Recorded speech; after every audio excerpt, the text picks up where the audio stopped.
Hello everyone, how are you doing? We have some special guests here, some major shareholders, players at Boeing have been there a while to accrue those types of share values, that's for sure. I too am a valued shareholder of Boeing aircraft and the Boeing company. And I just have to get into this. Now, this video is going to be just a brief video because the real video out there is the very first one under the description. And this one, and Leanne, thank you for coming out here. This video is about Leanne Carrot, President and CEO of Boeing Defense Security, and 59,000 shareholder receives an education by shareholder quality expert Daryl Guberman. Yeah, it is 17 minutes long, but it goes into the whole crux of Boeing. It goes into the crux of the COVID. It goes into the crux of quality issues at Boeing and how it's incestuous with them actually squeezing out competition, such as myself. We have been a registrar since 2012, and we've had companies that have gone out there, tried to issue my certificate as far as give it to Boeing, and Boeing says, can't do it, you're not ANSI ANAB accredited. I tell in that video the whole litany that Boeing, without a shadow of a doubt, broke the Sherman-Clayton Act of antitrust, anti-competition, and also monopoly. They are, and I prove that factor. I'm going to show you the brief monopoly in here. But thank you, Leanne, for coming. The video, as I said, is going to be short, but I want to introduce her because hers is the largest of all three videos. We did a video on also Timothy Keaton, who's the Executive Vice President of Government Ops. Boeing, he owns 80,000 shares of stock, and he received an education from shareholder and quality expert Daryl Guberman. You also now have Mr. Ted Colbert. Thank you, Mr. Ted. He is the Executive Vice President, President and Chief Executive Officer, Defense, Space and Security, the Boeing Company, and he's also the Chairman of the Aerospace Industries Association, which also sits on ANSI's board right over by Boeing, etc. It's all incestuous. He's a 54,000 shareholder.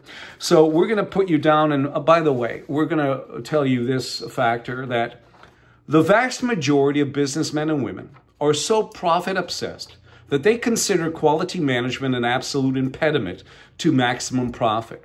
So we're going to get into this, Tim, because I think you need to see it. And we're going to show you a brief overview. But as I said, the very first video about Leanne is the one that gives you the meat and potatoes of this. We're just showing you an outer skin. So here it is. In 2002, Boeing put out a supplier procurement notification to the suppliers.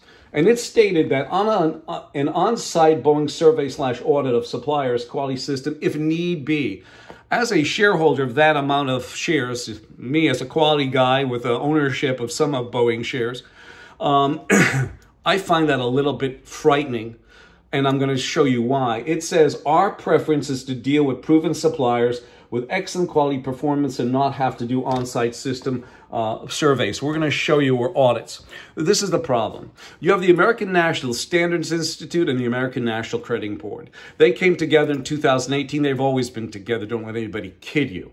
But in 2013, I gave a speech at the American Society for Quality. There was a Mr. Dave Levy, a Region 3 director from the ASQ. And he stood there, and at that time, the American Society for Quality, which sat on, as a board member at ANSI, owned the American National Crediting Board 50%.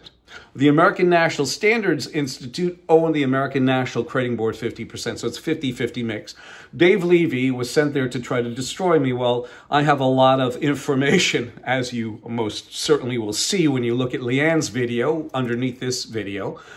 And what happened is Dave Levy said, Mr. Guberman, ANAB has no problem with you. In fact, we support you, sir.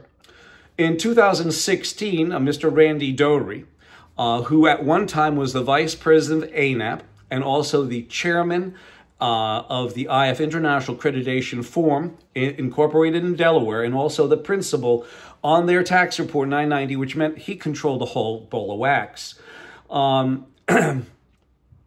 He invited us to join either ANAB or IF or both. But in 2015, I must very well caution you, Ted, that how, as I, a proud American Jewish business leader, okay, joined the IAF or ANAB, when you find out that in 2015, Randy had handed it over to this communist Chinese national, Zhao Jinwu, who is mandated by his country of origin to take our data through the China National Intelligence Law, Article number 7. You find anything wrong with that? Well, you're just still counting your shares, maybe you're not. But we did not join. We are proud of America, okay? But Boeing sits on ANSI's board. And ANSI and ANAP sit on the IF. At that time, China was watching over. You probably don't even know that, correct? I'm sure. So let's continue now. With that supplier bulletin, what it says is this. Send in your AS 9100 certificate. That's the Aerospace Certificate, International Aerospace Certificate. And it's got to be ANSI ANAP accredited. Why, Ed? Why, Ted? Let me just tell you this.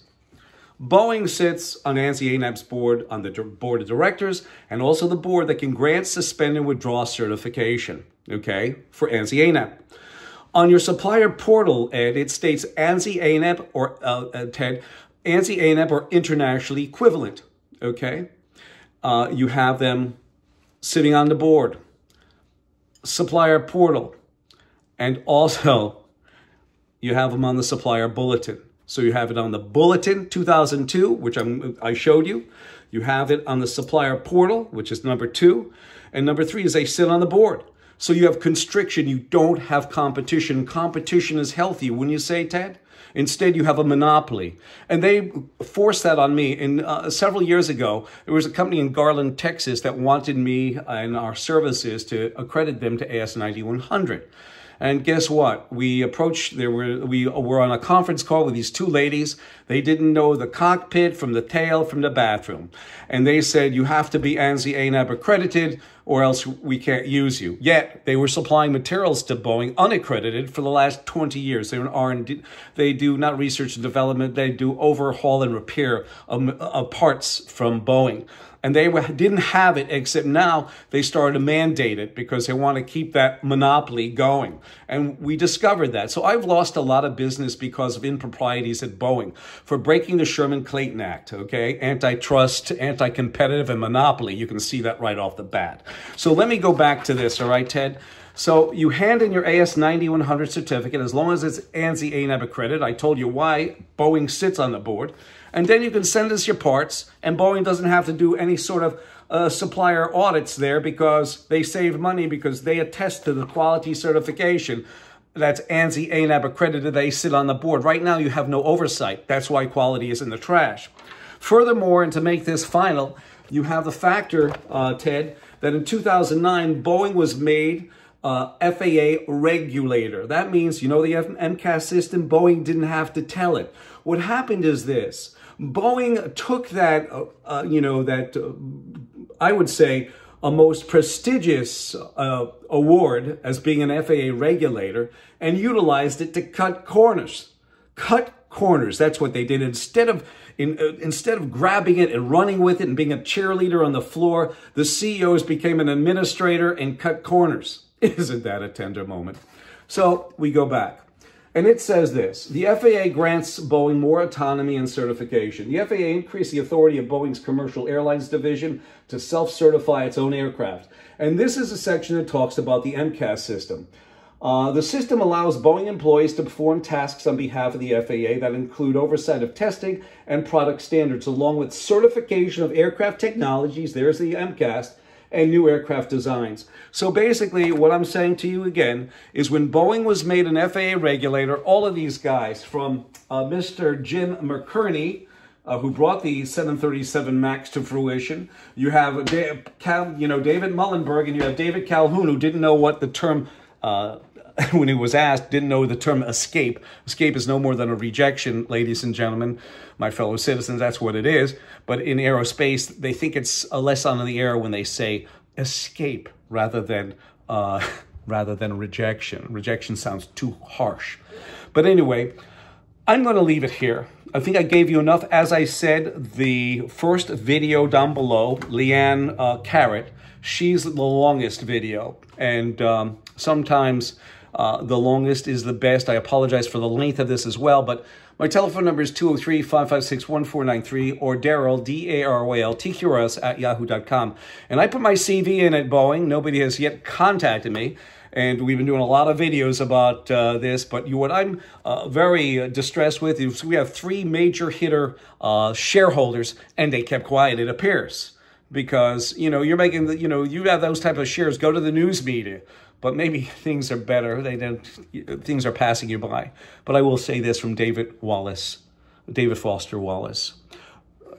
Ted, the truth will set you free, but not until it is finished with you. And it is not the droplet of water that wears away the mighty stone from Confucius. It is Daryl Guberman's persistence. I thank you for coming.